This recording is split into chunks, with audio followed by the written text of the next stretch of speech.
Hello, everybody, and welcome to another episode of the Lonely Risk Podcast. I am your host, as always, Blake Ray. We have yet another amazing guest. This guest, whose entire YouTube presence is focused on building the watch community. Not only that, but spotlighting and focused on affordable and obtainable watches. His transparency and passion is at the forefront of every YouTube video he puts out. By now, you might know that I am sitting down with Skyler Santana, or you may have seen him on YouTube. Welcome to the show, brother. Thank you so much, Blake. I really appreciate you having me. That was a fantastic intro. And I'm just, dude, this is what it's all about. Like, doing stuff like this is what makes collecting all worth it. So it's a pleasure to be on, man. And I'm excited to talk some watches with you. Yeah, me too. I was really excited. The way that we met is I was really excited when, I don't check my Instagram like DMs. I check my DMs, but I don't check I guess Instagram has decided to not send me all the DMs.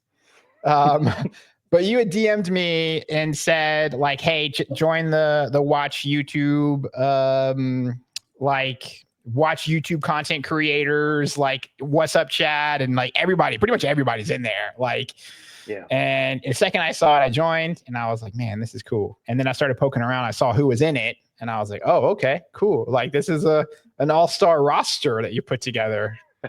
And yeah, dude, I consider myself lucky. I just, shot my shot and I got some pretty nice names in there because look, we all know the content creators know what we're going through, right? We all know the struggle. We all know the pains. And I figured that if we could bounce things off of each other, if we can have that dialogue behind the scenes just to like better each other and help each other out, I figured that that'd be a nice thing to do. So yeah, I had to be a little thirsty and send you a message and say, hey, what's going on with me getting on this this channel of yours? Because I really love your work and I love what you do. And I think that you are going to be a rocket ship, sir. Like you are really going to explode for the stuff that you're doing. Well done. Yeah, I've been trying to be like the anti-growth content creator because, I've found, and I've talked to a lot of people about this, like I could join a PR company and, they could kind of send me into the stratosphere. Hopefully it doesn't sound arrogant, but no, like I really want my audience to find me and then to connect with me, because then they're going to be more engaged, So I'm definitely in the space of a micro influencer, whatever you want to call me. And I like being in that space because I communicate directly to my crowd. I have, I was expecting as my channel grew for my access to grow. But my access, I've been lucky enough to get access to all the brands that I dreamed about working with. So my size hasn't hindered my ability to, if anything, the only thing is hindered is my frequency to put out content. So maybe as I grow, I'll be able to do more with less, or vice versa. I'll be able to invest into my content. But yeah, I'm glad to be in the space. I've been in the watch community for a really long time. I don't want my passion to change as I become, a creator and, somebody who gets to kind of peel back the curtains. But I really want for the watch industry to be more transparent. I want there to be a level playing field. I want to be able to intro people into the community, to be welcoming, because you can go down some rabbit holes and I don't want them to, if I'm lucky enough to be able to sit down for people to enjoy my content, then yeah, I'm fortunate. And this was just really just started off as just us having these conversations, and just putting them online, and not necessarily even as a podcast with that intent, but just to have these discussions and to share them publicly. And so I could even just go back and listen to them or share them, with friends, more so than the overall community. So it spiraled really, really crazy at this point. And now, it's weird to sit back because we just started like 2 years ago. So yeah. like maybe a year, like 2 years and a little bit of change. And now, focusing just on the podcast, the YouTube is secondary, the website, it's a lot. It's a lot for one man at this point. So I totally understand that. And I think you already handed out a very good gem. And when I say that, I mean, when you want to do watch content on YouTube, you want to be authentic and you want to get away from trying to be trendy. You want to get away from trying to just grow your channel just for the sake of it. I think that what I always like to say is I think every watch enthusiast should consider coming on and doing content. It may not be for you, but if it intrigues you even the slightest, you should at least consider it and try it, because I think we all have a different perspective that we can give. And as long as that perspective and what you're trying to do is very authentic, and of course, you always want to add value to what you're doing and what you're saying, because that matters, right? If you are going to give content, you have to give value with it. But I think you giving that gem early on to say that you're not really worried about the growth as much as you are worried about being authentic and giving raw content and being true to yourself, where the people that are going to connect to that is what's going to matter the most at the end of the day. And that's going to be the most enjoyable for you. It's sustainable, right? I think if you're not being yourself, it's very difficult to continue that, or at least you're fighting against the grain, and therefore the trials and tribulations that are to come are going to be very difficult moving forward. So that's the thing that I've noticed with being on YouTube. I think I'm a little bit over a year now. I started by just jumping in. I had no business releasing my first videos, but I've just been that type of guy, dude. Like, you're either a person that goes for swimming lessons or your father throws you into the pool and you learn how to swim. I'm the second version. And I was unafraid of, putting my stuff out there very early on, being very raw, being very new, being very green, and then learning through the process and just showing that. And I wanted to be able to influence those people who are considering coming on YouTube and talking about watches. Like, dude, if you think that you are not prepared for YouTube as a watch enthusiast to talk watches, just watch one of my first videos. Actually, my second video is my first video, but watch any of those. And if you want to think unpolished, those are very unpolished. And where I am today, I'm very proud of. And I think that I align with your goals of being authentic. And I think that's important for us.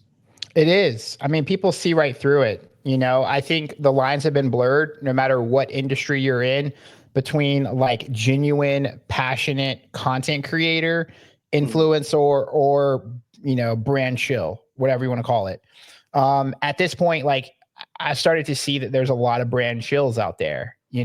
Like, I'm a fan of my brands. I've been a fan of my brand since day one. And so it's really hard to be like, I guess, like, really neutral. It's one of the things that all of us, I think, as content creators struggle, because when you're working with brands, like, the way that they treat you, whether you're easier to work with or you're harder to work with, that makes me want to, I guess, like be a fan even more. Like, there's brands that I love to work with, that are easier to work with, and I love them just for that reason. Is it going to influence what I say when I say it? Probably not, because there is a lot of the content that I produce is just my opinion. And I've tried to take a different approach, because brands have sent me scripts and they said, hey, look, here's what we want you to say. Here's the talking points that we want you to talk about. And I'm just like, look, I'm not that type of creator. Like, I'm the wrong guy, for your type of content. And there's people out there, right? Yeah. But I don't sell watches. I can't monetize the back end of this like everybody else can. Every other YouTube creator can. You and I, like, we don't sell watches. So with that being said, I'm even conflicted about how I monetize my relationships in the watch industry, because if I take money from a brand, like, how is that going to affect my perception of the brand? Or how am I going to treat them differently? Like, there's brands, if you look back in my career or my history of talking about watches on the internet, some of the earliest brands I talk about, I was fortunate enough to now work with them. Like, I love Panerai. I think everybody in the world hates Panerai for some reason. So I love Hublot. I think everybody who I know who hates Hublot makes fun of me for owning Hublots. So with that being said, like, this is a weird place to navigate. I don't ever plan to sell watches. I don't ever plan, like, if I can build an audience based on attention and continue to be myself and transparent, that there is sustainability there. I can't go on and put on a mask and be, who the internet wants me to be. Like that just isn't going to work for me. And so as I continue to grow, I mean, I reply to every single YouTube comment, I hope in the future I can continue doing that, but no, I just don't see the long-term benefit in talking about watches and then selling watches, because it's kind of like, I've referenced in the past, like Mad Men, the show, where like in the whole first season, they're talking about like smoking research and how they can, market smoking and cigarettes in the tobacco industry. And then, when they go in and do all these like clinical trials, they're like, oh, well, it gives you lung cancer and, like this and that. And there's mortality. It gives you a higher mortality rate in a weird way. But then they're like, oh, well, smoking's cool. They're like, oh, let's just focus on the cool angle. That's what they settle on.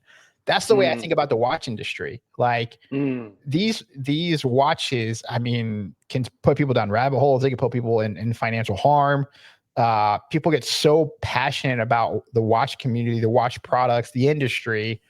We have to be responsible as creators, as people who are educating customers or friends or whatever, our audience, whatever you want to call them. I call them friends, audience, whatever. But other brands, customers, that we just have to be careful, And I'm not one to go out there and just shit on a brand. So that's the reason why you never hear me say anything bad, because I grew up in a family, like my father taught me, if I don't have anything good to say, just don't say it. So if I have something negative to say, I'm just not going to do the content. I'm just going to kill the content. That's it. So that's the reason why. And is there things that I'd like to change about what? Yeah, I talk about those. It's like Zenith is a fan that I'm a fan that I love, I brought up how shitty their bracelet was on the podcast with them, and how they, when are they going to get some changes? Or Doxa is another super fan of Doxa, but I brought up their sub 200 T with all the diamonds. Like, what the hell was that about? And I got some clarity on that. And a lot of people came back and sent me some DMs like, thank you for helping us understand what the hell this was about. But no, and there also is something that I believe in, and you can go read about it, but there is a code of ethics for journalism that you have to, I live by that. I literally have a notepad up when I'm putting together content about the transparency. I think transparency is very important. So, and now you start to see brands that are blurring the lines, whether it's, in-house movements or rebranded movements, or, you have watch retailers that are like media outlets that are owned by conglomerates like LVMH or Swatch Group, or, it's hard. It's a hard industry to be in. No, I definitely agree with you. And if I could touch on the point you were making about taking sponsorships from brands directly when you're doing a review video, right? For me, I've contemplated this, and of course, this is a hobby of ours. Most of us, it's a side hustle or it's a hobby. We have a day job, is the point, right? So in order to be sustainable, or in order to grow as a content creator and being able to put in more into your channel and just be able to expand your reach, right? There is that part where it's like, okay, if I take money from this brand and I do a review for this watch, am I being authentic? And for me, I've contemplated this a lot, and my remedy to that would be, I don't take money directly from that brand, right? If a watch brand wants me to do a review of their watch, I would rather take a sponsorship to, let's say, a watch box company that I really believe in, right? Like if Wolf said, hey, we love you as a content creator, would you be willing to throw this into your content? And it has nothing to do with that watch. I think that that's more responsible, and also, of course, being authentic to the fact that I really do still believe in that product is a thing. But I think that the misdirection, right, of taking money from something that has nothing to do with that actual brand that you're talking about on set video is probably my best thing to do to offset that kind of compromisal, because at the end of the day, even if you're super authentic, there's going to be people that are going to feel that it's impossible if you took money to do this review, and I respect that, and I do understand that to a level. Sure. So that's my way of kind of offsetting that for sure. And I think that the mission of being authentic and true to your content and delivering what is your real feels, even when you're faced with the owner like you did, right? I think that that's important. I think that we shouldn't shy away from that. Any content creator, right? If you're in fear of saying how you think a watch should truly improve, or if there's something that's questionable, like you mentioned the diamonds in a watch, a particular watch, I think that we should be unafraid to bring that up with the actual brand face to face, and Totally. that should be the actual true feedback that they're looking for in getting that kind of collaboration for us doing the review of the watch. That's the whole entire point, right? It's not just about saying how your watch is the most perfect watch in the world. It's about how I think you can improve and how this part is a little questionable to enthusiasts. So you should value that feedback. And listen, if I do a collaboration with a brand and that means to them that that's the termination of our collaboration, if you will, then so be it. There's so many brands that are out there. So if you're going to blacklist me for being authentic and being real, then no problem. There's plenty of other fish in the sea, if you will. Totally. Yeah, I've struggled with I guess the morality behind it, and in a way that I have approached it, and this is just me, and I've never publicly said this, so this is the first ever, but I figured what I love it. better way to say it with somebody who understands and we can have this discussion. Because I can't have this discussion with brands, I mean, right. I can have this discussion with other creators. Like, will I accept watches as gifts? Will I keep? Yes, I will. Right. I mean, 100%. But what as long as I throw that stipulation out there that I'm going to say what I want to say, you're never going to get a chance to approve my content ahead of time. You're going to see it when everybody else sees it. Yes. And the other side is, will I take money from a brand? Yes, I will. Will I take money from a brand for a positive review? No, I won't. No. The way that I do it is I say, look, like, I'm going to be doing photo, I'm doing video. If you're going to pay me, you're paying me for my photo and my video. You're not paying for my positive endorsement. I'll send you the photos. I'll send you the videos. You can use those for, your whatever you want, marketing, product shots, whatever, you can use those. Right.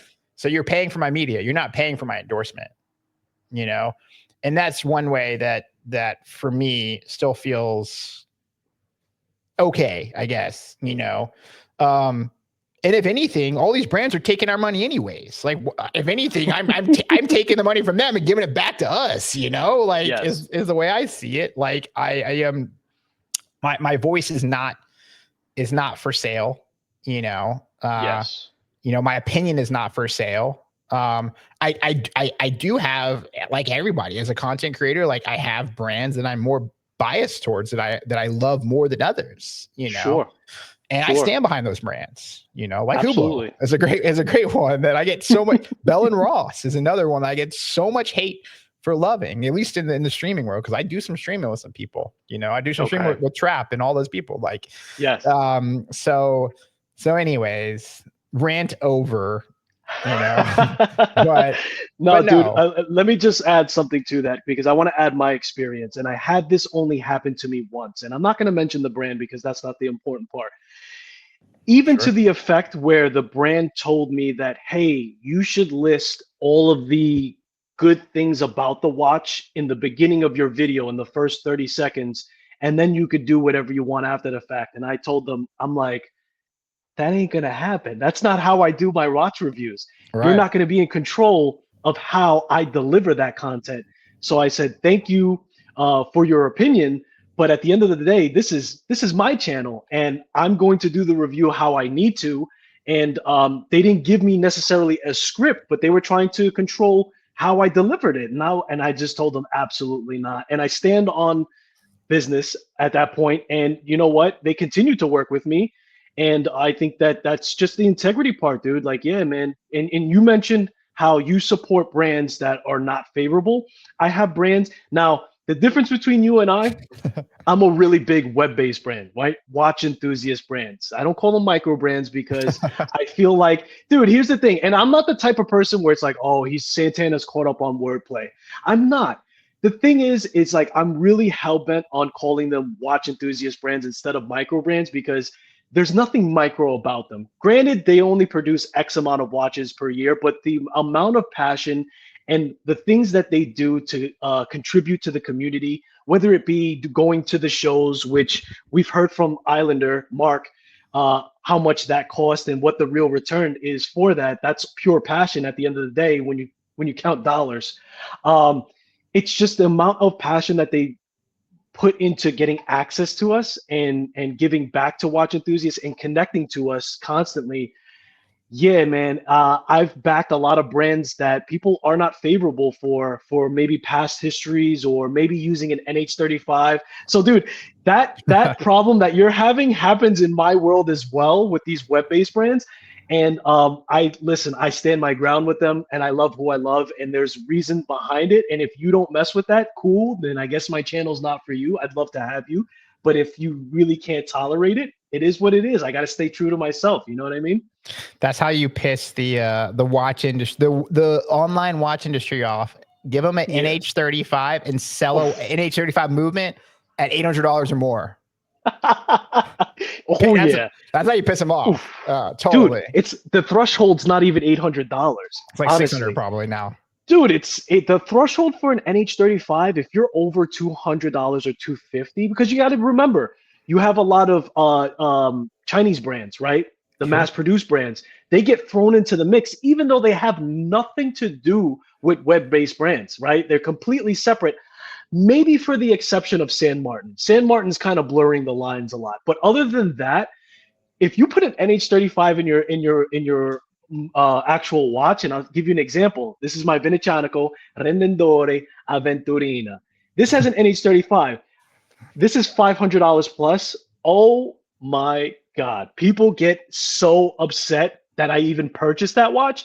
But it's like, I love the watch. I love the design. I love the brand. I met them in person. What other brand can you meet the owner and have a cup of coffee or go grab dinner with? I mean, I have to put value into that personally. And that's the reason why I've been so caught up with these web-based brands. Yeah. No, I love that. I love that. You know, there's accessibility, you know, they listen, you know, I think that's the biggest thing that I've noticed, like in this project, Lonely Wrist, is working with brands of all sizes. You know, I've worked with, you know, brands that have 2 watchmakers, you know, like Isotope is one that immediately comes to mind. Like, I mean, not that they have 2 watchmakers, but they're a very small one-man show, you know?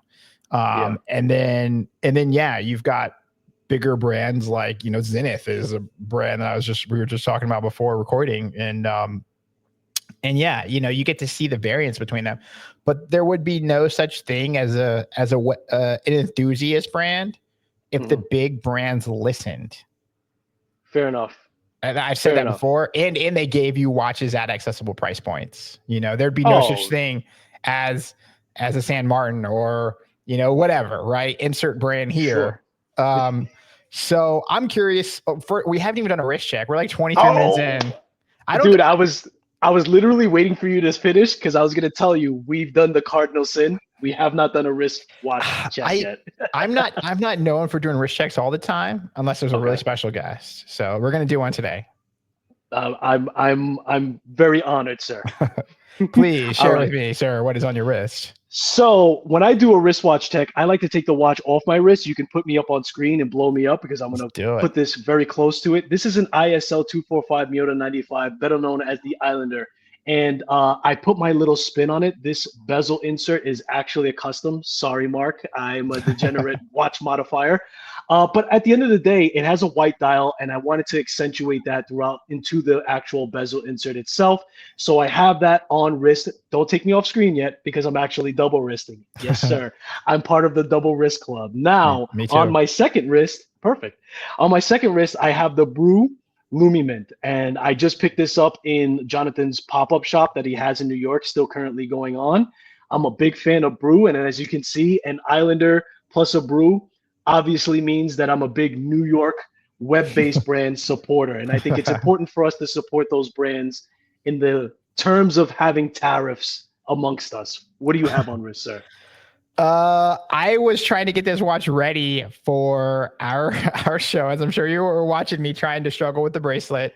I did. I am wearing the new Maurice Lacroix 1976. Nice, Freaking super amazing. I still haven't even took the sticker off the back. Yeah, no, Maurice Lacroix is a cool brand. They're a brand that I have a lot of respect for. They're a brand that I also do a lot of work with. We're doing a show. By the time this drops, it's going to be in the past. I'm going to be talking about the future show, but no, next week I have an event with them, and I'm sitting down on the panel doing a moderation with the managing partner of Maurice Lacroix here in Vegas. Oh, so super cool. Wow. So I told them, they're like, hey, like, what do you need from us? And I'm like, well, if I'm gonna be talking about Maurice Lacroix, I need a Maurice Lacroix. So only makes sense. So here, I'm not sure if I get to keep this yet. I hope so, because I probably fucked the bracelet all up. But no, I feel like this is a great one to bring because it's new. It's one of their dressier pieces. It's a timeless watch. It's got a beautiful silver dial, and yeah. I mean, it's got a nice little exhibition case back. They're not using anything too fancy. All the Solita stuff, which I don't mind at this price point. This is like I think it's like a $1,400 watch. Okay. But yeah, I wanted to get it ready for tonight because I'm doing a watch club meetup tonight, and yeah, I wanted to show. I wanted to get people excited for the event. Sure. Next week. So yeah, dude. So you said that. See, here's the deal. I love this. I love that we're doing this, bro, because it's like you just said that that's a Solito movement, so it's nothing too crazy, right? But like, just so you know, in my perspective as a web-based brand collector, like a Solito movement is like super top tier. You understand what I'm saying? So it's like, I love that you have such a different perspective, but we're still able to break bread, if you will, on this video that we're doing. And it's like, yeah, man, it's like you come from a totally different world, and I can learn so much from you, right? And I think that it would work likewise in the other direction. But my point is this, is you collect the way you collect, I collect the way I collect, but like we could still nerd out and we could have a lot of fun. We could do it. I'll give you an example. This is my Venetianico Nerede a Oreo, right? And this is a electroplated dial. This is a tungsten bezel that's actually polished. Fantastic watch with a Solita 200 on it, right? SW 200. For me, dude, this is like a Rolex. I know I'm probably gonna get you canceled by saying that, but at the end of the day, as a web-based brand collector, dude, this is like the holy grail of holy grails for me. And having a Swiss-made movement in it is fantastic. So yeah, man, the perspective is what I'm after, and having these kind of relationships and this dialogue is fantastic because I think it improves our perspective, and it's just nice to nerd out with somebody like you that just comes and brings different things to the tables. And for you to have the kind of brand reach that you have, it's inspiring, dude. Like I'm looking to have that kind of connection with the web-based brands, and I'm doing so. And I think we should talk about that because I think that there's a serious conversation to be had about watch reviewers and the relationships with the brands itself. And I'm talking in perspective to the web-based brands. And I'll let you know this now. I'm going to say this on your channel here. It's not all sunshine and rainbows, man. There's a lot of mistrust between content creators and actual web-based brands. And I'm not going to mention who I'm talking about. I've heard. But dude, there's been blackmail that's happened, right? There's been situations where a big watch reviewer, I'm not going to mention who.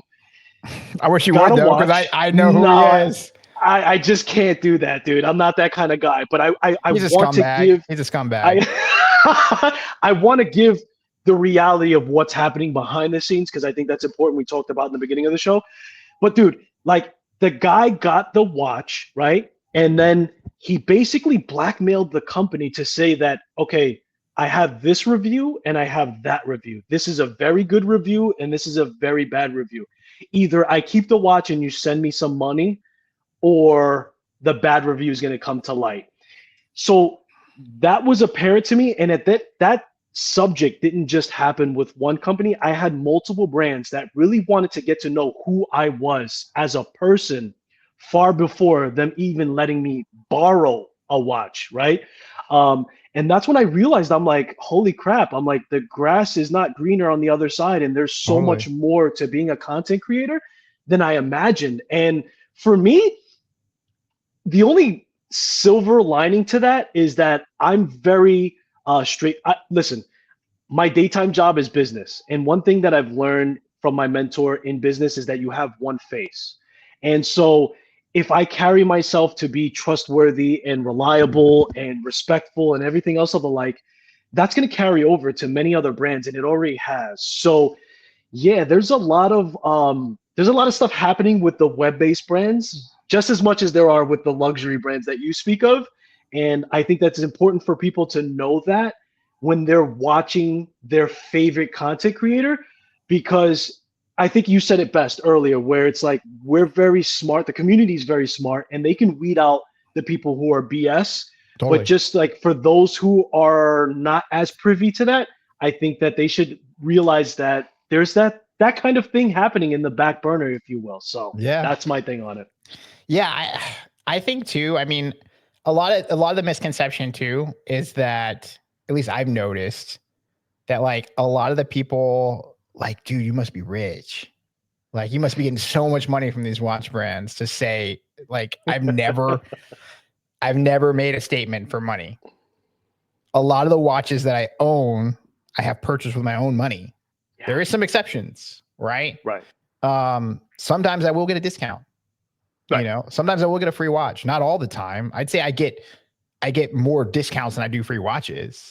And a lot of times I just get loaners. And yes, loaners are a great way for me to test if I really, and a lot of times I go after the brands that I'm really passionate about for loaners and say, hey, look, like, you know, like, I want to do content on this. Like, how do you guys do this? Like, do you guys, like, do I have to pay? Like, do you guys give discounts for creators if I do content about it? Like, what, you know, like,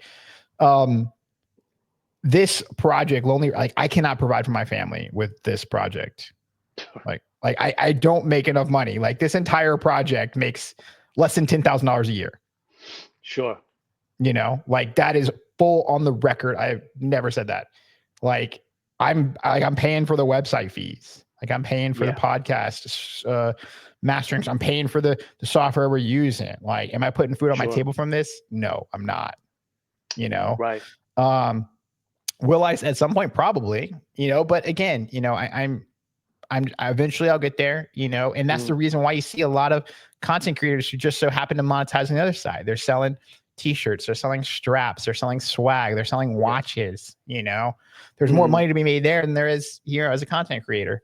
So, you know, I am in IT, I'm in cybersecurity, you know, that's how I fund this and my watch habits and everything. And as I'm sure you know, like, you know, IT and cybersecurity is a pretty profitable industry. You know, it's a high paying career, and you know, a lot of the watches that I own, I've purchased. You know, and so, you know, again, saying the same thing over. You know, like, there is more discussion to be had because I respect all watch brands, and, you know, big or small, you know, expensive or cheap, you know, and, you know, something that really kind of, I guess, in a weird way, like, we started a watch club here in Vegas, and the whole concept was, you know, we have a lot of big money guys in our club, but we also have guys that have like one or two watches, like one Seiko, you know, like one guy got a G-Shock from his, I think it was his son. Like, his son had saved up their lunch money or something and got him like $100 like G-Shock or something. And, you know, so the money that he was giving to his son for food at school, like, put it aside. Crazy. But that's super cool. But this guy, and this is the bigger problem in the watch industry, and he didn't feel worthy enough to come to our watch club meetups because There was guys with Rolex. There was guys with Patek. There was guys with, I mean, gold Daytonas, you know, in our watch club. And so he like literally like was having these private backroom conversations with me. Like, is it cool if I show up? Like, am I allowed to be here? Like, what are you even talking about, man? Like, we share the same passion, you know, for watches. And, you know, like, just because this person makes more money than that person doesn't mean that that person is more passionate about watches than this person. And it's even sad to even have to come out and say that like, yes, you're welcome. You have one watch. It's $100 watch. Like, you can come to every event. Like, there is no, like, if we're doing an event with Grand Seiko, we did an event with Grand Seiko last year. We did some events with Ulysse Nardon. Dude, you can come to all these events. Like, I educate these brands before we do events with them. Hey, we have a really enthusiast driven community. Like, you know, don't expect people to start shelling out money for coming to your events. You know, like, your job is to educate and to grow the passion for my club, you know, and that's your job. It's not to get a credit card at the end, you know. And I've been very defensive of our group as well, you know, like, where I don't want people monetizing off the group, you know. So a lot of the events that I do, I say, look, this is a non-transactional event. You can't sell watches at this event. If you want to do an event with us and our crew, like, you can't sell watches. Like, will watches be sold later? Probably, you know, we have, we did an event with Doxa last year is a great example, you know, and that was how I started my relationship with Doxa maybe about a year ago. And anyways, I told them, I was like, look, like, we have never seen your watches. You know, we polled the group, like, everybody wants to see Doxa. Like, I'm even getting text messages right now from other brands who have people that are coming to Vegas that work with other brands and say, hey, like, will you bring your Doxas to the Maurice Lacroix event? So it's weird like that. But anyways, so, you know, I literally bought, well, we had one person in our group that had a Doxa, and it was a vintage Doxa. And then, you know, we did an event with them. It was like maybe 14 or 15 people that showed up. And now in our group, there's like 7 or 8 of us now that have Doxas. Because I started bringing my Doxas to the club meetups. You know, they started bringing their Doxas to the club, and then people just like started to see them frequently. And then, you know, people started to see like how much we enjoyed them. And then, you know, during the watch club meetups, like, I'm handing my watches around, you're handing your watches around. People get exposure with these different brands. So that's the value, right? Like, it's a long-term play. Like, if you invest in education and invest in passion and be passionate about the brand and the product and provide for the community, like that is the barrier. Like, if a brand is not going to do that, if they're not going to support the community, I'm not going to support them. Dude, you could not have said that more beautifully. Like, that is exactly the web-based brands, especially. That's what their niche is, right? That's how they connect to the actual watch enthusiast. And I'll tell you what, man, I have a brew. I have the brew metric, of course. I had to grab this, and then I showed you guys the other brew that I have on wrist. And I'll tell you what, man, it's a fantastic watch. Don't get me wrong. It is a fantastic watch, but I didn't buy the watches first. I bought the brand. And it wasn't just Jonathan. It was his team. It was his vibe. It was everything that he did, putting on those pop-up shops in New York, doing what he does at Wind Up New York, as I'm sure you know is insanity. Totally. I've totally shifted gears to where I now almost buy a brand by how they connect to the community and how, dude, even if you look at Christopher Ward, like, sometimes when they do their shows, like you said, they don't even sell watches at the show for the most part. They're just there to connect with you, to grow their community, to build that kind of relationship and rapport where they understand that the long game matters more than anything else, because you could just have a one-off, but if you don't have a fam, or nay, I say a family member to the brand, then it's really like a losing game. I feel like you're eventually going to burn out and you're going to become irrelative to watch buying overall. That's the byproduct of connecting to the watch enthusiast. That's the byproduct of creating your own community. Another example that's great of that is Zelos, right? Zelos is a fantastic brand. Amazing. Dude, amazing. He's built his own dude, he's almost like the Rolex of web-based brands because he does these limited sellouts, and some people get a little upset about that. But at the end of the day, he's formed his own Facebook groups where people buy and trade, and the value of the watches remain the same. So when I say he's like Rolex, it's the essence of remaining that value within each watch, but also having that following and having that community of watch enthusiasts built by just having that connection with them. And again, going back to Brew, I give Brew a lot of highlight because of how Jonathan has composed himself. His team is an extension of himself. Dude, if you've ever met Jonathan Ferrer in person, like if you meet him, you have to be careful because just meeting him alone may force you to buy one of his watches. And how I've navigated web-based brands moving forward is I look at them as sports teams, right? I have my favorite teams. I have, all these other things that I'm rooting for them as a whole. And just having those kind of connections and going to watch shows like Wind Up or the Philly Watch Show that's going to happen for the second time this year for web-based brands, that's what super excites me. And I love that you brought up the point, even on the other side of the fence of having the more luxurious brands, if you will. I love that you're actually pushing for that connection first. Like, dude, earn my money and, make that connection and make us feel like a family where we have just an accelerant to that enthusiasm, right? Well, and that's totally. what it's just about connection. Like even us doing this, it's about, I was super excited just because I'm going to connect to another watch enthusiast at the end of the day. Like Same. we're just going to nerd out. And that's the stuff that we have to force, I think, brands to do to earn the money that we spend. End scene. That's it too. Like I thought about this is like this is like a social experiment too. Like when I say like when I'm it's weird because I'm an event planner too. It's very weird, that I'm doing these events and putting these events on for our community. I'm in a very fortunate place to do that. But it's weird because I look at it as a social experiment. Like, what's the benefit of you doing an event here with me in Vegas, right? Like, are you trying to sell watches? I mean, we all are. Like, they all are. Like, there's nothing wrong with you trying to sell watches, but that's the payoff. That's the reward for supporting the community. Like, 100%. So what's more important to you? Support the community or selling watches?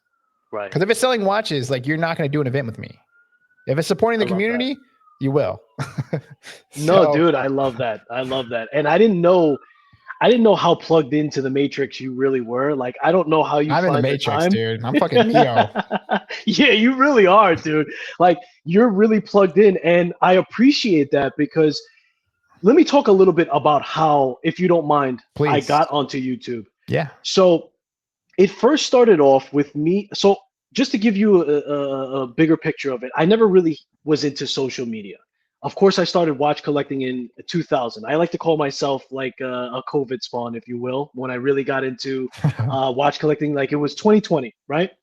When I really started to get into it, right? So then came the social media because I think there's a thirst for wanting to connect to other people who are as nerdy into watch collecting as you are. And unfortunately, for the most part, from what I hear, your closest friends, your relatives, chances are you have zero people that are as nerdy about watches as you are, which then forces you to find community, which is fine and it's encouraged. That led me to Watch Crunch in 2023 of May, I believe, right? So a couple months, I want to say 5 months before Wind Up. And that's going to play a part. So after getting onto Watch Crunch and getting onto that community, where, by the way, fantastic people on Watch Crunch. And here's the deal. When I say that, I don't even mean Watch Crunch as a platform. I am gracious that they've offered up a service where we can all connect. But when I say Watch Crunch, dude, I mean the people that are on there, right? So I connected to the community of Watch Crunch. I started adding value on that social media platform. And it just wasn't enough. It was just another rabbit hole to start and go deeper into. And I was doing different forms and I was hosting different events within that platform. Let's say photography challenge, where basically I pick a theme for a week. And based on that theme, let's say if it's like your favorite meal, everybody would take a wrist shot of their watch with their favorite meal. And then a winner would be chosen and a badge would be awarded. Just something for us to have fun with the collection that we already have. Fair Super enough? cool. Yeah. Yeah, dude. And I had so much fun with that. And that's going to play a role. We'll get back to that as well. Moving forward, that sparked the juices for my creativity. Yes. And I felt like I just wanted to try something different, go out there and do something more, which led me to YouTube. Now, as I don't know if I mentioned this, but when I started YouTube, I just jumped in. Yeah, I mentioned that. I just jumped in the water. And Yeah. I Totally. had no business making my first videos, but it evolved. And I think that I don't know if I can call myself an actual YouTuber now, but I'm pretty proud of my work nonetheless. Yes. Um, and so it just evolved from there, from Watch Crunch in 2023 of May, then going to Wind Up was like, oh my God. Like I knew that there were people out there that was as enthusiastic as I was about watches, but going to Wind Up in 2023 was like mind blowing. It was super crowded. There were so many people. And that's when I fell in love with web-based brands, watch enthusiast brands, because I actually was able to connect with the brand owners. I was actually able to hear their story, why they did what they did for their watches, and how they came to be. And I'll be honest with you, since then, I fell deeply in love, even more so with collecting watches. And I pretty much narrowed it down to, okay, I want to be an independent brand supporter, buyer. I want to know everybody's story eventually over time. And I've gone to shows ever since then. Yes. Um, and that's what led me eventually to get to YouTube and talk about the watches and talk about their individual passions as well on there. And from there, it's just been a crazy journey. And I want to tie into how I promoted things on Watch Crunch and I was holding things. Since then, I had to peel back, dude. There's only so many hours in the day. Totally. And I've pretty much passed that on to someone else to host. But just to hear the things that you're involved with, like I know what goes into that. And kudos to you, bro. And I have totally tremendous amount of respect for what you do, and I know what actually goes into that.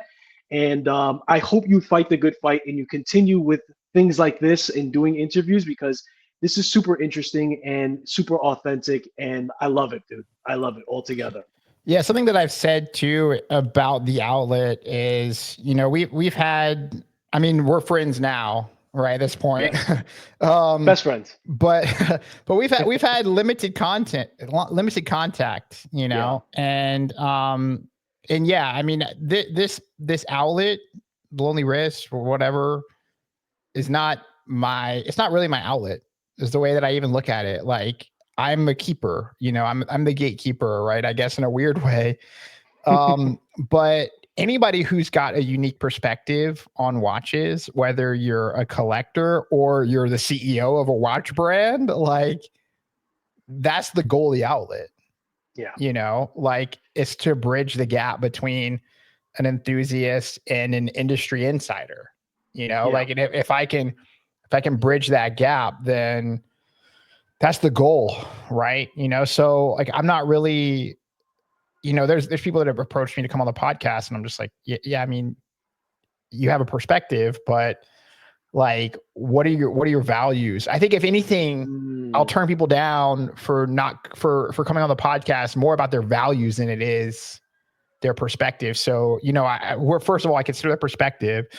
And then second, I consider their values, and I don't know if that's the order that I do it in, but, because there's going to be people come on here with a different motive, and Sure.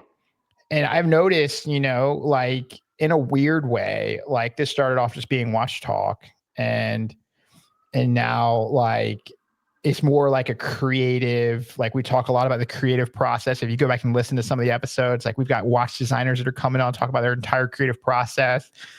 We've got people that are talking about the entrepreneurial struggles, like starting the brand up, or we even, industry insiders who are working at these big conglomerates that are just like, like I guess one that comes to mind is Ulysse Nardon, who Mm, like essentially was a part in the Keyring group, and then they left the Keyring group and now they're independent, mm, and so like what it was like to transition from having leadership ownership from Keyring group to now being independent, having to do your own financing, and that entire financing department was all done at Keyring, and now they're like we're trying to figure this out, which is a cool brand. I mean, UN's amazing, but to even hear that type of a story from an executive in the brand, mm, that's the type of stuff that people really, I feel like they deserve to hear, like all these yeah. brands, they have their own personalities, they're like your bipolar cousin or what, so you love her, but like, cause she's your family, but not necessarily the best person to take around your friends all the time, Right. so yeah. And then, I started to think about like, and there's a couple things I think really deep thoughts about the watch industry. One of them Mm, is how can I like create a level playing field for people who don't understand this? Like how can I spread this enthusiasm like for people that have never been to a wind up or that have never been on Watch Crunch or mm, that have never been to a watch club meetup. Like how can we show them how passionate us as watch collectors are? That's something I think about almost every single day. Um, mm, and then second is like, I get proud like when I am wearing a specific watch, because maybe it's a watch that I purchased or an accomplishment, or, maybe I saved up my first real big boy watch was a Speedmaster reduced, an Omega oh, Speedmaster nice. reduced. And I saved up for so long to get that. And then when it came in, I was looking at pictures of the Speedy Professional, Okay. and it came in. I didn't even know the difference between a Speedmaster Professional, Speedmaster Reduced. And then when it came out, I was like, why does this look so awkward? Like, why is this so awkward? Like, this doesn't look anything like the picture that like I set my background on my computer was a Speedy. And then Right. for a long time until I got one, and then I changed it. But then when the Speedy Reduced, I was like, why is this so weird looking? And then I was like, oh, it's the subdials. Like, why are the Hmm. subdials so oh, okay. It's like, this is a 39 speed. This isn't the Speed Professional, yada, yada, yada, And I was like, oh, that makes why it's since so it's cheaper. Hmm. Um, but there's watches that I'm particularly proud of that I own that I know that I struggled to be able to afford, or so something that I kind of want to amplify or magnify is the passion still exists at even these bigger brands. You don't Yeah. hear about it as much on the bigger brands as you do from the independents, or the Mm, web enthusiast brands, you like to call them. Um, you hear those stories. That's what they're hitching their hat on. Like, we're yeah. passionate. We make unique watches. Like, we hope you enjoy them. You know, Hmm. um, but that passion still lives at those bigger brands. And so Yeah. I don't think people Yeah. understand that. I think, yeah, you make a very good point, dude. It's like, I feel that it's harder to connect to a bigger brand because you're not talking to the owner, right? They're not in the forefront. They're not putting as much effort. And listen, I'm not talking about them in a bad way because I've always said on my channel that the bigger brands pave the roads, right? They wouldn't, and you mentioned that there wouldn't be an existent for web-based brands had not the bigger brands listened to the community, right? So all of that ties together. But I think that to touch on how you think that you should make people enthusiastic about watch collecting in general, I think you're already doing that. I think bringing them to whether it be a private show or whether it be a bigger watch show, right? For me, if I wanted to bring somebody and I wanted to make them enthusiastic about watches and pique their curiosity if they had any, I would bring them to a watch show, whether it be a more intimate one. Like the Philly show is on their second year. They don't have nearly as many web-based brands at the show as New York wind up, which is like 180 brands last year. Um, However, if I brought somebody to that show, and I know this to be true because I just brought my wife and my sister-in-law to the Brew pop-up shop. I went live there. And Nice. just to see them, thank you, just to see me in my element while I was there, right? They were behind the camera, they were watching me talk, they were watching me do my thing, and they're not necessarily watch enthusiasts, but it sparked some kind of interest and respect, or that kind of fire to say, wow, like he just was so involved and he had so much to say. And I've been successful in converting my wife from going to I never want to have a watch on my wrist to having her own collection at this point. And she actually has some web-based brands within it. So it's infectious. And I think that the best way to do that is whatever your element is, right? I think that you should bring them along to that ride. And for me, I'm at my most high when I'm at a watch show. So if you come along and you don't know anything about watches and maybe you have no interest in watches, but if you come with me to Wind Up or the Philly show, it's going to rub off on you. And I think that that's the best way that you can introduce somebody to watch collecting. And I share the same sentiment as you do, Blake, where if somebody even has, and I've said this on my channel, so it's true. If somebody has an Apple Watch, you're allowed to the table and talk watches for sure. I don't care what watch you have on. You can have the most gaudy watch. You can have an Apple Watch. We may poke a little fun in you. We may try to convince you to get out of that watch. But dude, you have a seat at the table, and if you're a watch enthusiast, that doesn't mean having 100 watches. It means you're enthusiastic about watches. Perhaps you have knowledge about watches. And you can be part of the conversation, and you should be part of the conversation no matter how you enjoy to collect, whether it's $100 watch, whether it's an Apple Watch, whether it's a fashion watch. I don't personally care. I care more about you having the curiosity and wanting to have that nerdy conversation with me at the end of the day. That's it. I mean, that's like really like all that needs to be said about watch collecting, the passion. And that type of mentality is the mentality that I found that is going to bring more people into the hobby, and lower the barrier of entry, because right now people think that money is the barrier of entry, and it's not. It's like, it's the exact opposite, like even we've had people that have reached out, to the Vegas Watch Society, like Instagram, and said like, hey, like I've seen, some of the events that you're doing. Like, I don't even have a watch. Like, can I come to the event? Like, yeah, you don't have to have a watch collection to come to a watch collector's event. Like, if anything, I would encourage people who don't have watch collections to come, because this is going to help you kind of shape your help you make your fingerprint, Yes. for your collection in the future. You're going to get exposure to brands that you've never heard of, people, maybe ones you can't even afford, maybe give you something to inspire to, like, Yes. like that's even cooler than having all those watches. Dude, I don't want to cut you off, but I got to say, for anybody watching this, if you don't even own a watch and you think that you don't have the right to be at any watch event, you're thinking the wrong way. You know how excited myself and Blake would be to have somebody who hasn't purchased their first watch. Dude, I want to dump. Oh, yeah, dude, I want to dump all this knowledge and all this enthusiasm onto you. Like, oh, you don't have your first watch yet? Oh, man, you got to check out this. You got to check out that.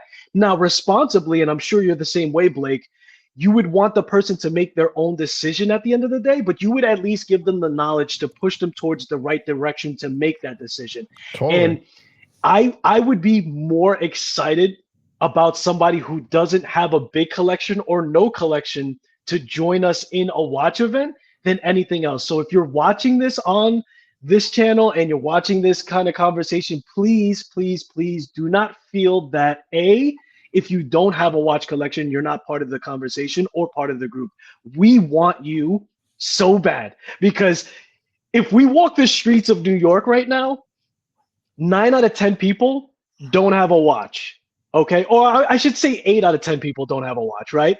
And then the other two, one person does have a watch and the other person has an Apple Watch. So here's the deal. We get so caught up in this world where we think that it's a lot bigger than what it is, but truly it's a lot smaller compared to everybody else who's not into it.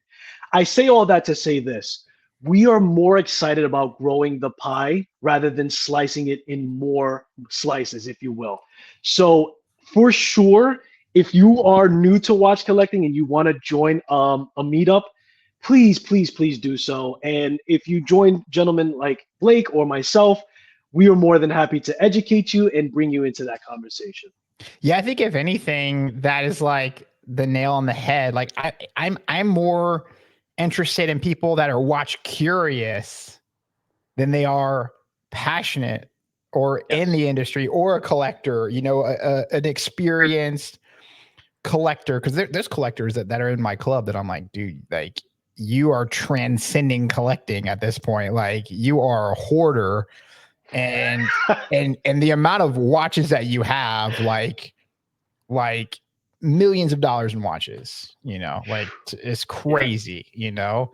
But I think I'm particularly more interested to meet those watch curious people, because I want to learn from them, like why they're not into collecting yet, or like what, you know, like give me the elementary version of like what you look at when you see a watch, you know, like break it down to me, like your perspective. Like I want those are the perspectives that I want. You know, those are the super valuable perspectives. Like how come you don't own a watch? Like what's kept you from purchasing a watch? Like, you know, I get it, but you know, some people think that $500 is a lot of money for a watch, and $500 is a lot of money no matter what you're buying.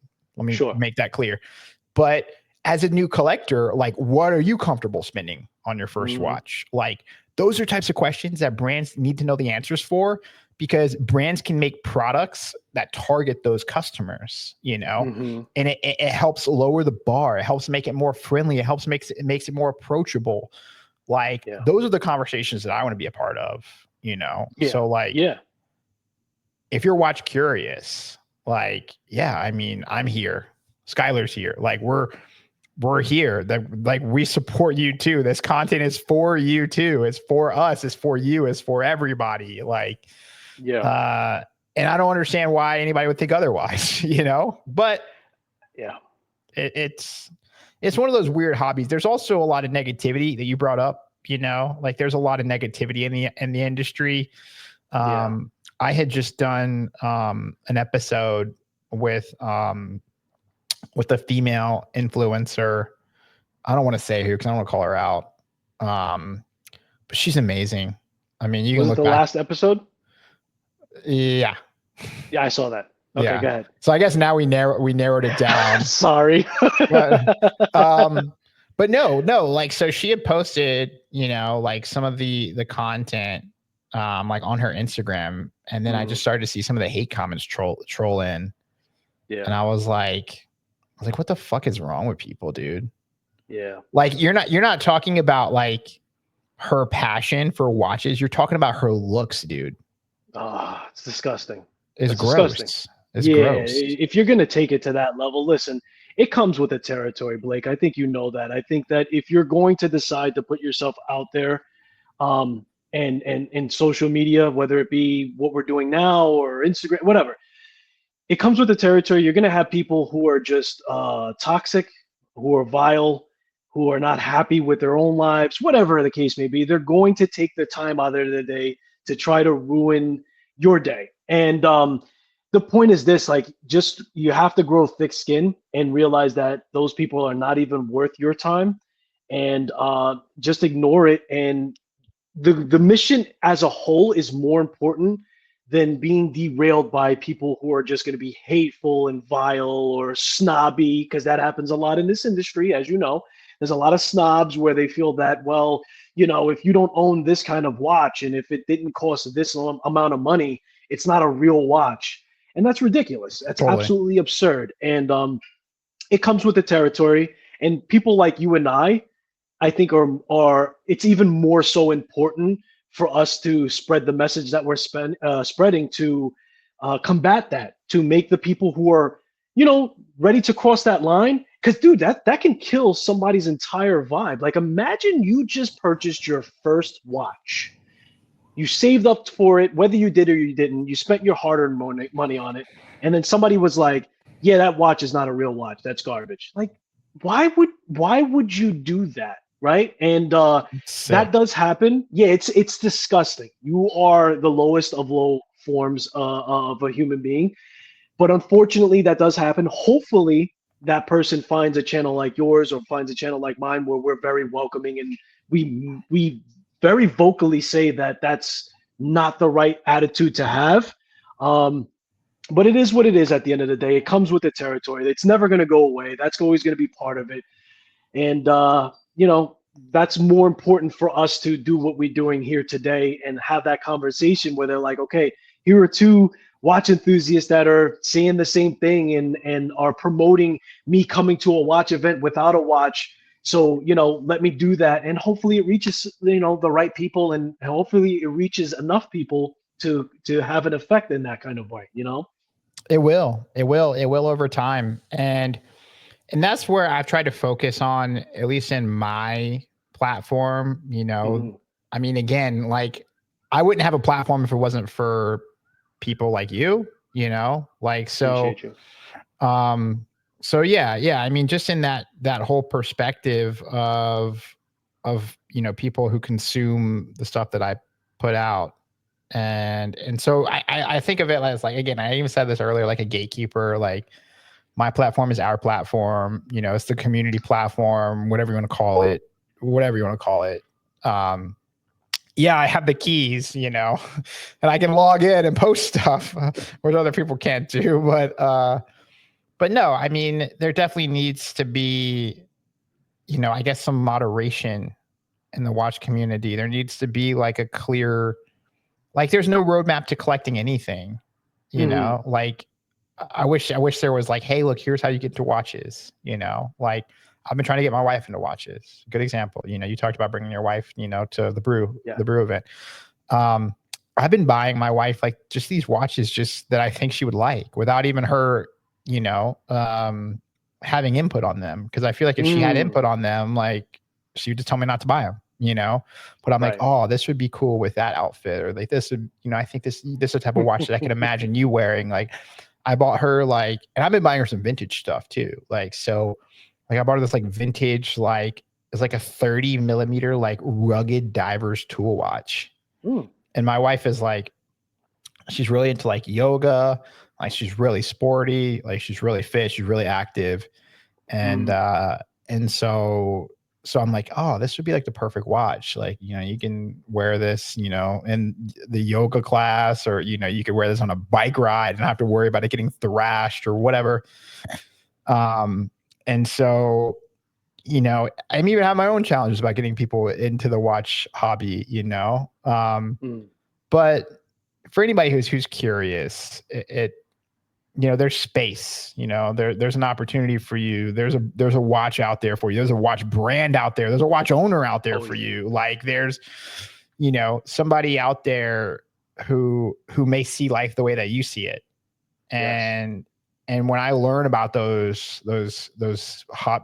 brand owners or those people who work at, the brand insiders, like it just makes me fall in love even more with watches and the brand and the community and everything else. And this is a weird one to even talk about, but when I started up the watch club here in Vegas, like we had somebody who I just added when I first started, like I started the WhatsApp group. I was just like, let me add some people who I know inside the industry.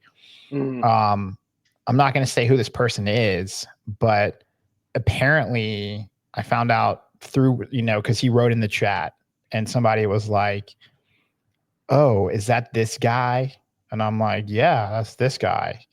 He's like, I just want to let you know, he scammed a shit ton of people about over watches. Like he owes hundreds of people money.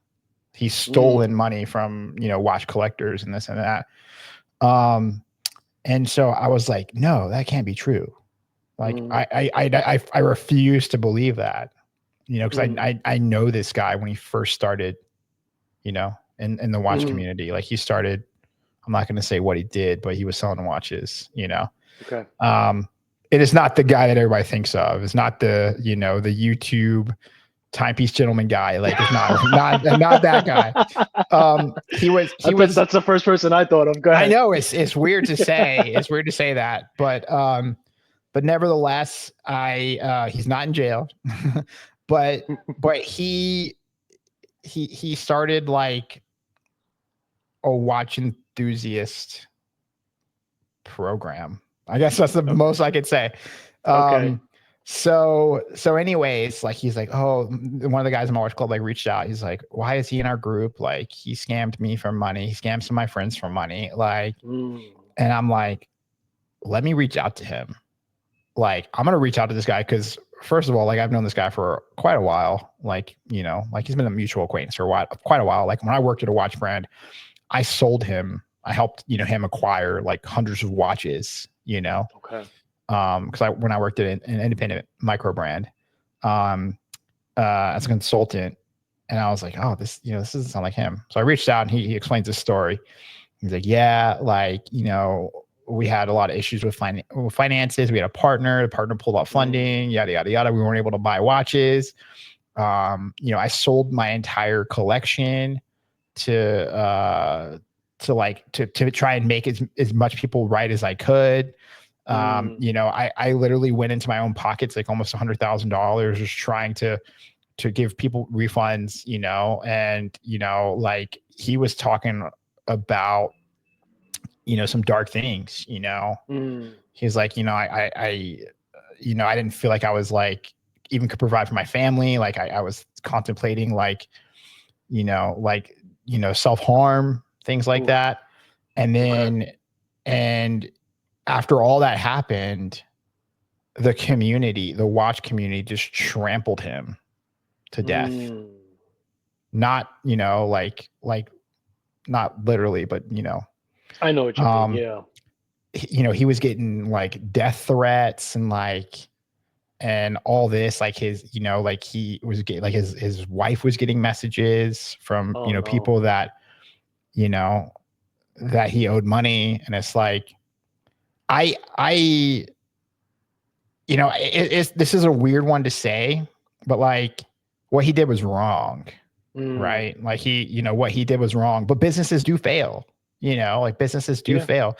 What he did was entirely wrong, but sending death threats is even worse. Yeah. Than what he did, like threatening somebody's life over, you know, I don't know how much money, like he had, I don't want to say what entirely he did, but, it can't be that it was that much money. I could be wrong. I could be wrong, but that's where the line gets crossed. Like what's worse, like stealing somebody's money or threatening to kill their family? Yeah, that's absurd. That's out of control. So yeah, he was, and that's what I mean when I say he was trampled, like the community, like, and he was like, when we were talking, and I removed him from the group because I was like, look, if I don't want to be a part of whatever you're doing, like I don't want any association with you, like I don't want any contact with you, like, you know, I haven't seen this side of the industry, you know, that you've seen. But then again, I haven't done any harm on anybody, you know, and you know, businesses fail, you know, businesses come and go, you know, and not that makes it okay of what he did. But like he never told that story. Like he never told the back end story that he consolidated his watch collection to try and process refunds, you know, and that he had taken $100,000 out of his savings account to continue refunding people, and it still wasn't enough. Oof. I mean, listen, if he's on the right side of that fence, then he should definitely take the time to have an outlet to tell that story and, you know, say his piece. You know what I mean? That to kind of clarify. Because the thing is this, like when you're on social media and or if people know you in the watch community and your name gets tainted, like my wife tells me this all the time. She's like, stay professional. Make sure that you carry your name in the right way. And I mentioned this early on, right? Like in business, you only have one face, and that's kind of the same thing when it comes to the watch community, or especially when you're tying that into actually doing business, you will get crucified, and people will take out their pitchforks if you have anything blemished with your name and therefore are involved with anything of the like, right? So I think that if he is on the right side of the fence at all with this situation, and I don't know the situation personally, but he should definitely maybe go on your show and say his piece. And even if he was dead wrong, like people make mistakes, people do stupid things sometimes, you know, like you and I are both human beings and we've made mistakes that we regret or we're embarrassed Sure. about. And sometimes when you just own up to that, it can mean a lot to people, and people can, you're not going to get everybody, but you're going to get the people that understand that and can understand how maybe you made a mistake and you try to right your wrongs and you just got caught up in that. And hopefully that will help. On the lighter side of things, I'd like to offer you a suggestion, sure. Uh, so to convince my wife to start in her watch collecting, what I did initially was, um, instead of trying to find the watch that would fit for her per se, as far as me purchasing a watch and getting one for her, I got into watch customization. And when I say that, I mean building watches from scratch, putting the movement to the case, to the dial, to the hands, and everything else. And maybe you don't want to be as involved in that. However, you may be able to find a third party to do that. So if you are still struggling with getting your wife involved in watches, and I have something to say about that after too, the right answer may be to customize a watch fully tailored to her. My wife is a preschool teacher, and the first watch that I customized for her was having an apple on the watch itself, right? Like that teacher's apple on the Oh, that's dial. cool. Yeah. Yeah, and our last name as the actual logo. So that was my first taste into getting her involved into watch collecting. Now, the second part that I wanted to get to is beware that if you do get her into watch collecting, she may take some liking to the watches that are in your collection and proclaim them to be hers moving forward. And that's been the reality for me as well. So I give you that a little bit of advice. I don't know where you are with getting your wife on board and having watches and collecting watches, but that's what worked for me. And it was well worth it. And it, of course, opened up a whole different rabbit hole, right? Watch customization and watch building. Uh, Another wormhole. I'm not even going to say another rabbit hole. It's a wormhole, dude. Like you just go to another dimension. And behind me, I don't know if you can see, I have all of my components here of all the parts and stuff like that. That just became a whole nother world and a whole nother cost, if you will. So that's my take on it. Wow. No, that's amazing. And I never considered that. I have some friends that do build watches, and I have thought about getting one for me, but not for her. And Okay. I would think like that I'd be a perfect kind of gateway into the industry or into the hobby because of the types of watches that I have access to Mm, that like if you've never owned a watch, like you're not gonna get to wear these watches, like right. I have a Cartier tank, like a gold Cartier tank, that's like a grail for like a lot of people, or a Reverso or Sure. whatever, right? Hmm. I have access to all these watches, and she does too. So like you would think Okay. that she would be more likely to get in through that way, um but yeah, I need to figure it out. You will. You Yeah, will. Just realize that that could be a double-edged sword. And I I'm know. warning you now. She It, has watches that were in my collection that are now in her collection. oh yeah, yeah. Well, I want to thank you for spending so much time with us. We're definitely gonna have to do like a part two, Absolutely. um, and definitely look forward to doing that. Um, and yeah, same to you. Like keep up with the good fight. I definitely look forward to watching what you're doing more closely now at this point.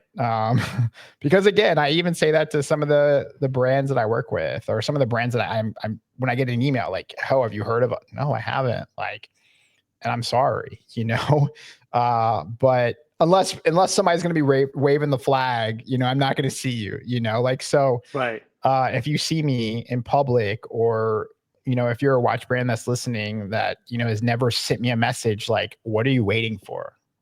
Yeah. I'm sure the same to Yeah. Skylar too. So Yeah, dude. I'm glad you said that. I absolutely feel the same way. I've gotten to the point where now like I'm not reaching out to brands so much as I'm just focusing on what I have in my collection. I'm kind of waiting for brands to come to me at this point. I think that I've done enough on my content, respectfully. I don't want to sound big headed, but Sure. I think if you go to my channel, you can kind of get my vibe at this point. And if you're a brand out there that's just looking for an authentic, true reviewer and somebody who's not going to fluff things up and just wants to genuinely build a relationship, right? It works both ways. Like, I want to do the reviews of watches, but more so, I want to build relationships with the brands and really get to know them and understand their philosophy and their watches, and therefore tell their story for them. That's what's most important for me. And Blake, if you would allow me to, first of all, thank you so much for having me on. This was definitely Sure. loads of fun. I definitely will come on. I'm going to leave it to you since I was the one that was thirsty and reached out to you first. I'll leave Oh, it don't to you to worry. reach out to me next time you have time. But dude, this was what it's all about. Connecting to some like-minded watch enthusiasts. This was a lot of fun. I hope that people found value from this. And I'd like to sign off the way I like to sign off on my channel, if it's okay with you. Please, please. Ladies and gentlemen, I hope you found value from the content that Blake and I have put forth in this video. I appreciate you guys for spending your most valuable asset, which is time. And Blake and I hopefully will see you in the next one. We will. We will. Until next time. Thank you, Blake.